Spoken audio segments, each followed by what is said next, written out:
여러분 안녕하십니까. 누리PD입니다. 자, 이번에 전라남도 무안공항에서 그야말로 대참사가 일어났죠. 광주 저 사태 때 그 사망자보다 더 많은 죽음들이 나왔습니다. 정말 애도를 표하고요. 어, 국가에서 나라에서 지금 애도 기간을 선정했던데 진심으로 정말 다시 한 번 더 삼가 고인들에 대해서 희생 사망자들에 대해서 애도를 표하는 마음입니다. 자, 그런데요. 그것과 관계없이 이번에 정말 충격적인 여러 가지 정황이 드러나고 있는데요. 특히나 이번 이 사고 자체가 원인은 뭐 버드 스트라이크 조류 때문이다. 그리고 활주로 자체가 좀 짧았다. 그리고 공항 자체가 국제선으로 되기에는 조금 부족한 시설이었다. 활주로 길이도 좀 짧았지만 다른 어떤 문제도 있었다. 그리고 공항 내부의 문제로 이렇게 이제 인식하는 경향이 있는데, 자, 그것은 저도 방송도 해드렸고 다른 어떤 유력 매체에서도 많이 방송합니다. 그래서 그건 일단 놔두고요. 이번에 MBC의 그 8.17이라고 하는 것, 계엄 관련 8.17, 이게 지금은 엄청난 논란을 일으키고 있습니다. 도무지 그게 납득이 안 되거든요. 왜 그 8.17이라고 하는 게 나오느냐. 특히나 이거 보더라도요. 이게 그 화면이거든요. MBC가 이거 사실 단독으로 대특종을 한 거죠. 마치 영화를 찍듯이 찍었다니까요, 이거를. 이 사고 나는 시간을 어떻게 알았습니까, 이렇게.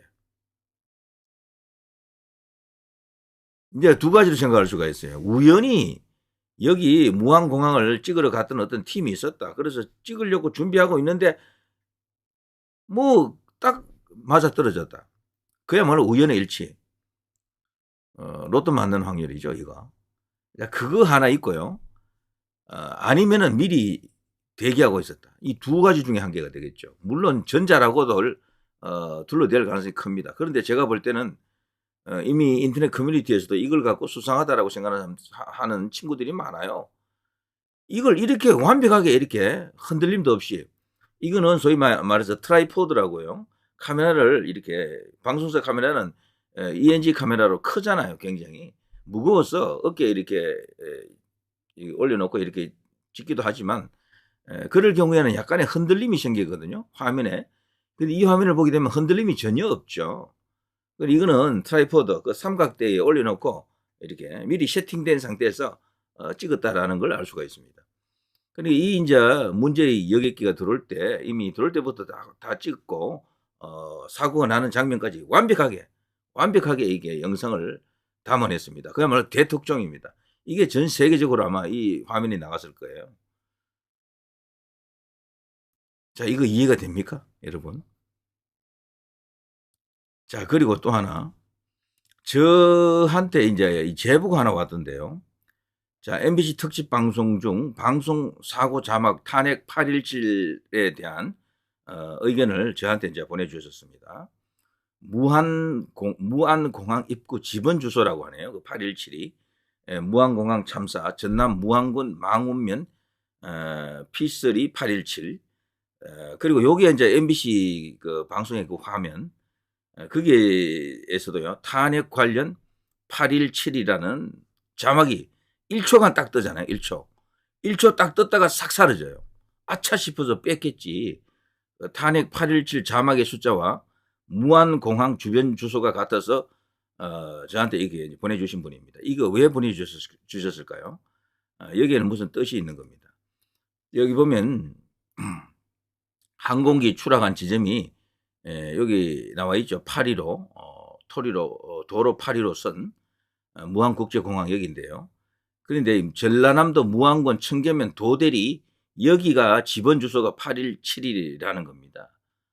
8.17. 이게 MBC 화면에 갑자기 8.17이 다른 것도 아니고 계엄 관련 8.17 이렇게 자막이 탁 나오는 거야, 이게. 놀라운 일이죠. 근데 이걸 갖고 해석이 지금 분분한데, 요거죠, 요 화면. 탄핵 관련 8.17이라고 이렇게 딱 나왔거든요. 위에 상단에 이렇게 있죠. 뭐 광복, 뭐 특집 프로 이렇게 제작하는 건 좋은데, 이 자막이 왜 나왔느냐는 겁니다, 이게. 이거는 그 전후 사정을 살펴보더라도 이 관련성이 없는 자막이거든요. 뭐 착륙 중 랜딩 기어 뭐 뉴스 뭐 제작할 때 이런 거 나올 수도 있고 한동훈 국민의힘 이런 거는 나올 수 있다라고 봐요. 다른 거 요런 뭐 엔비디아 뭐 등등 해서 이런 것들은 이제 그래픽 만들 때 이런 걸 미리 이제 갖다 놓고 뭐 넣고 빼고 하거든요. 이런 거는 다 이해가 돼요. 설득이 돼. 탄핵 관련 8.17 이거는 아무리 생각해도 여기 나올 이유가 없는 거야. 탄핵 관련 8.17. 근데 이 8.17은 여기에 이제 담긴 숫자가 있습니다. 이거는 바로 과거 김정일이가 8월 17일 날 특별한 방침을 정해가지고 지침을 하더랍니다. 북한에서는 방침이라는 단어를 우리는 뭐 마음대로 쓰지만 함부로 못 쓴다 그러네요. 그거는 북에서는 김정일, 김정은 같은 이런 최고 지도자만이 방침을 결정할 수 있다라고 합니다. 이제 그 밑에 이제 지침이 하달되면은 뭐 이제 작전을 개시하거나 뭐 일을 하면 됩니다. 그 방침이에요, 방침. 이 8.17이 바로 김정일이가 과거 대남 적화를 위해서 뭐 자기 딴에는 통일을 위해서 뭔가 이렇게 주문한 내용들이 있는데 그 방침이 바로 8.17이거든요. 이거는 챗 GPT에 넣어봐도 그렇게 답이 나와요. 실질적으로 그렇게 다 알려져 있었고. 자, 이렇게 되니까 이게 지금 난리 났죠. 난리 났죠. 탄핵 관련 8.17. 이게 왜 떴느냐라는 겁니다. 이게 왜. 앞서 이 영상하고 이제 생각해서 보면 너무도 무섭잖아요, 사실. 어떻게 이렇게 완벽하게 찍습니까? 사고라고 하는 것은 아무도 예측을 못할 텐데 미리 제보받고 갔다라는 것도 말이 안 돼요. 여기서 생각해 볼 수 있는 것은 제가 앞서 말씀드린 것처럼요. 우연히 거기서 무한공을 촬영하려고 갔는데 이걸 그냥 맞닥뜨렸다. 뭐 이거 하나고요. 이거는 근데 가능성이 아주 낮지만 그래도 0은 아니죠. 작은 가능성은 있겠지. 그게 아니라면은 저는 카메라 여기 찍으러 간 사람이 뭐 북하고 연결되어 있다라고 생각 안 해요. 뭐 그 정도는 아닐 겁니다.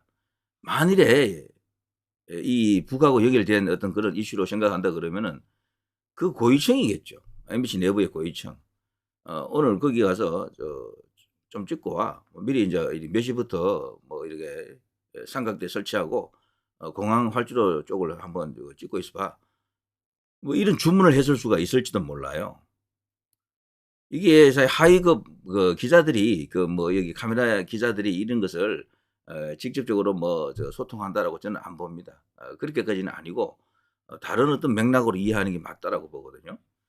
근데 아무리 봐도 이거는 이해가 안 되는 거야. 영화 찍었어요, 이거는 완전히. 그렇지 않습니까? 자, 무안공항사고 방송 중 노출된 탄핵 8.17 대남 공작설 확산. 벌써 뉴스에 나갔습니다, 이렇게. 1초쯤 나갔습니다, 1초쯤. 챗 GPT 8.17은 북한 대남 공작 지령이다. 그 방침 단어다. 제가 설명해 드렸죠. 방침이라고요. 챗 GPT 여기는 자기가 알고 있는 내용을 정직하게 답변해 주잖아요. 자, 이런 뉴스가 나갔기 때문에 이건 정말 깜짝 놀랄 일입니다. 그리고 지금 이 사건이 터진 게, 이 사고가 지금 터진 게 시기적으로 얼마나 지금 위중합니까? 대통령 탄핵을 지금 한 상황이고 이제 탄핵 재판을 앞두고 있는 상황이고요. 자칫하면 정권이 뒤집힐 가능성도 있는 그런 위중한 상황이잖아요. 그리고 지금 현재 여론 흐름이 이제 소위 말해서 처음에는 일방적으로 그들이 윤석열 대통령을 끌어내릴 수 있을 것으로 판단했을 겁니다. 그런데 시간이 갈수록 이게 그렇지 않다. 박근혜 대통령 때와는 다르다. 박근혜 대통령 때는 뭐 그냥 완전 일사천리로 그냥 한쪽으로 쏠려버려가지고 끝나버렸는데 지금은 소위 이제 보수가 결집을 하잖아요. 지지율이 30% 이상 나왔다라는 그거는 엄청난 일입니다. 엄청난 일. 어마어마한 이런 상황 속에서도 탄핵받은 대통령이 지지율이 오히려 더 올라버렸다. 10몇 프로 뛰어 올랐다. 이거는 다음 여론조사에서는 40도 나온다는 이야기예요. 그러면 정치적으로는 그게 가능성이 없는 일이지. 그거 자체가 가장 차이가 나는 겁니다.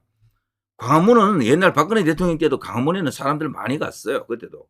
여전히 엄청난 사람들이 모여서 탄핵 기각을 외치고 그 당시 탄기국 정광용 박사모들 주축으로 해가지고 어마어마한 집회를 그때도 매주 열었잖아요.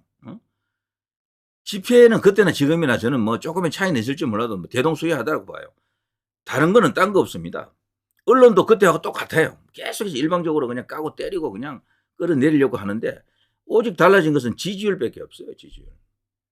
그래서 이번에 저는 공정에서요. 데일리안하고 공정 그리고 저기 편앤마이크 공정 이 두 언론사 그리고 그 공정 여론조사 기관이 큰일 했다라고 보는 거죠. 큰일 했다. 그거 우리 주요한 언론들이 크게 보도를 안 하고 말을 안 해서 그렇죠. 섬찟했을 겁니다. 뭔가를 지금 도모하던 그런 세력들이 이거 다르다. 8년 전하고는 다르다라는 것을 그때 명확하게 느끼는 거고요. 그리고 또 하나 법리 논쟁에서도 윤석열 대통령이 이길 수 있는 조건을 많이 갖고 있어요. 많이. 예.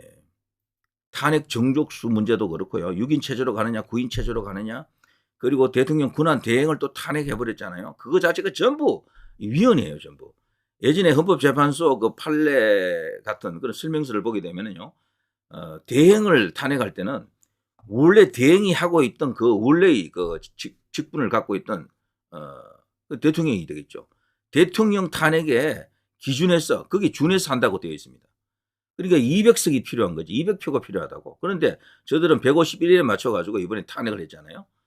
그것이 이제 헌재 올라가가지고 지금 위헌 심판 지금 그걸 빨리 이제 재판을 해야 되겠죠. 한덕수는 아마 돌아온다고 봅니다. 개인적으로 저는. 자, 그런 과정 속에서 저들이 재판을 하게 되면은 위험하다고 느끼는 거죠. 위험하다. 6인 체제로 가도 위험하지만 법리만 딱 놓고 보면은 사실 대통령은 살아 돌아옵니다. 무조건. 자, 그런 것을 두려워하고 그리고 무엇보다도 이게 민심이 한쪽으로 또 넘어가면 안 되잖아요. 그들 입장에서는 계속해서 대통령을 완전히 그냥 바닥에 그냥 무릎 꿇힌 상태로 그냥 계속 그대로 가야 되는데 지지율이 지금 대통령 쪽으로 몰린다라는 것은 이게 뒤집힌다는 이야기예요. 그런 상황 속에서 이게 터진 겁니다. 이런 사고가 터진 거야. 정말 이게 말이 안 되는 일이 터진 겁니다. 저는 생각할수록 정말 모골이 송연합니다. 기이하다라고 생각합니다. 이건 우연의 일치가 아니라면은 누구나 그렇게 생각하지 않겠어요? 어떻게 이렇게 찍을 수 있느냐라는 겁니다. 이거를. 일반인이 찍는 거는 가능해요. 우연히 저게 그렇게 볼 수가 있거든. 근데 MBC라고 하는 이 대형 미디어 언론사가 여기 가서 딱하니 그냥 영화 찍듯이 찍었다. 와, 무서운 일입니다. 이거는 무서운 일. 그리고 하필 또 이게 또 8.17이잖아요. 8.17. 김정일의 방침. 그 8월 17일 방침. 여기 8.17. 저는 지금 요후에 제가 사진 제가 이정희하고 이런 사진을 제가 참고로 올려놨는데요.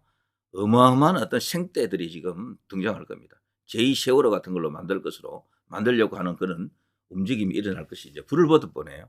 이것들과 또다시 싸움을 해야 됩니다. 이거는 전체적으로 탄핵 재판을 유리하게 끌고 가려고 하는 그런 의도가 있는 게 아닌가라고 생각할 수밖에 없고 우리나라에서 일어났던 이상한 어떤 대형 사고들 특히 이제 보수 정권 때 세월호도 그렇고요. 이태원도 그렇고 이것도 그렇고요. 전부 의혹이 많았습니다. 그 전부 밝혀지지 않았지만 뭐 기획설 같은 게 있었거든요. 이번에도 역시 이것 때문에 이런 것 때문에 이 기획설이 음모론으로 치부하기에는 너무도 이게 이상하잖아요. 뭔가 이게 명징한 뭐가 느낌이 들거든. 시원하게 밝힌 적이 없어요. 5.18도 사실 얼마나 거대한 미스테리가 있습니까? 의혹이 있습니까? 광우병도 마찬가지예요. 자, 뭐 이렇습니다. 8.17이라고 하는 게요. 그냥 우연히 이런 숫자가 이것도 우연입니까? MBC가 이 사진을 찍은 것도 우연이고 이것도 우연이고 여기 김정일의 그 8.17도 이거 여기하고 딱 맞아 떨어지는데 이것도 우연입니까? 무슨 난수표 같은 느낌이 안 듭니까 이거? 자, 그만하겠습니다. 누리 PD 김준희였습니다.